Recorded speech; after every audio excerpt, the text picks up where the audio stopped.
সন্তানের জন্য বাপরে বারে ভালো।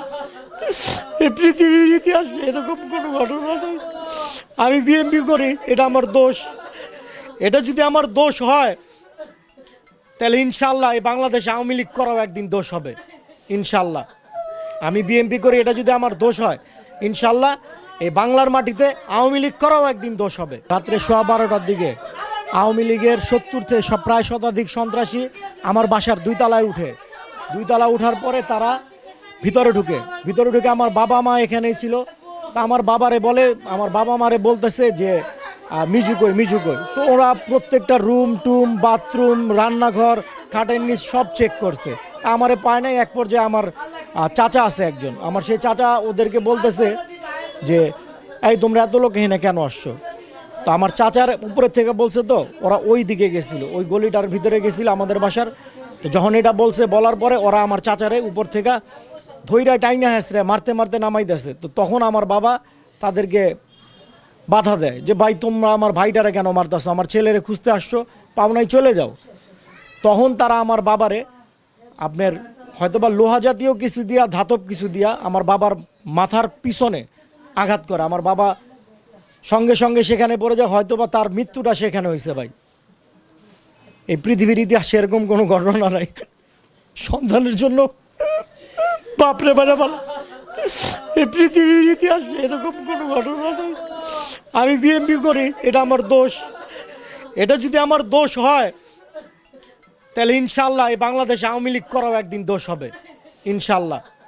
আমি বিএমপি করি, এটা যদি আমার দোষ হয় ইনশাল্লাহ এই বাংলার মাটিতে আওয়ামী লীগ করাও একদিন দোষ হবে। এখানে অনেক বিল্ডিংয়ে সিসিটিভি ক্যামেরা লাগানো আছে। আপনারা এই সিসিটিভি ক্যামেরাগুলির ফুটেজ নিয়ে যান, আমাদের চিহ্নিত করে দেওয়া লাগবে না, আপনারা খুঁজে বের করতে পারবেন এরা কারা। এবং তারা আমার এক চাচারে ধরে নিয়ে গেছে রাত্রে 3:30 পর্যন্ত।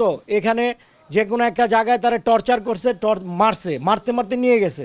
তারপরে তারে থানায় দিয়ে দিছে, থানা থেকে তারে কোর্টে পাঠিয়েছে, কোর্ট তারে দিয়ে দিছেন। আমার বাসায় যে ওরা যে আসছিল, ওরা আমার মনে হয় পুলিশ প্রোটেকশনে আসছিল, আর নাহলে ওরা একজন লোকরে পুলিশের কাছে দিল, পুলিশ তারে অ্যাকসেপ্ট করে একটা মামলায় জেলখানায় দিয়ে দিল। যাচাই নাই বাছাই নাই কিছু নাই।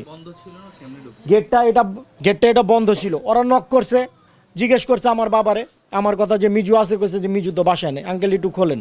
খুলছে, ঘুরঘুরে আইসা পড়ছে। আমার বাবা এই এলাকার পঞ্চায়েতের সেক্রেটারি, প্রতিষ্ঠাতার সেক্রেটারি, এই এলাকার যত বিচার আচার আছে আমার বাবা করে। তা আমার বাবা কোনো ধারণাই আনে নাই যে তার বাড়ি তার ঘর তার এলাকা তারই মাইরা ফালাই থুয়ে যাব, এটা কখনো ধারণাই করে নাই। কারণে কিন্তু আমি বলছি যে আমার বাবা একটা বলে ছোট ভাই কি হয়েছে, আমি মানে এটা আমি এর আগে ওখানে শুয়ে আসছি ঘটনাটা, নাকি ওনারা নাকি এরকম বলছে থানা থেকে, আমি নাকি একটা স্টেটমেন্ট দিছি যে আমার বাবা ঘরে পড়ে গেছে, এটা একটা ন্যাচারাল ডেথ। আমি আপনার ঘটনাটা বলি, কী হয়েছে, আমি থানায় গেছি কালকে রাত্রের ঘটনা। আমার ওনারা মর্গে নিয়ে যাওয়ার আগে বলতেছে তুমি এটা সকালে লিখিত দিও, আমরা তোমার বাবার বডি ছেড়ে দিম। তা আমার কথা দিতেছে ভাই আমার যেটা গেছে ভাই, আমার আব্বা তো আর ফিরাইবো না। তা আমরা চিন্তা করছি ভাই আমার বাপের কাটাছিড়া যদি না করে, সব কিছু যদি ঠিকঠাক থাকে, আমি একটা লিখিত দিয়ে দিলাম, দিয়ে আমার বাবার বডিটা নিয়ে নিলাম। তো আমি লিখিত নিয়ে সকালে গেছি, যাওয়ার পরে সে 9টা, 9:30, 10টা এরকম ঘুরাইতে আমারে 10:30টার পরে কইতেছে পারবো না। আর সেই লিখিতটা সে রেখা দিয়ে এখন বলতেছে আমি নাকি লিখিত দিছি যে আমার বাবা ন্যাচারাল ডেথ হয়েছে। কিন্তু ওই লিখিতের মধ্যে লেখা আছে, যদি আপনারা নিতে পারেন দেখবেন, লেখা আছে যে আমার বাবা ডেড বডি আমি কোনো করা ছাড়া, মানে পোস্টমর্টম করা ছাড়া যদি আমি পাই, তাহলে আমি লিখিতর সাথে একমত। দেশে আইন আছে, প্রধানমন্ত্রী শেখ হাসিনা বলছে যে সব কিছুরই বিচার হবে। তো সব কিছুরই যদি বিচার হয়, আমার ওনার কাছে প্রার্থনা যে সব কিছুরই যদি বিচার হয় ম্যাডাম, তাহলে আমার বাবার এই বিচারটাও হওয়া উচিত।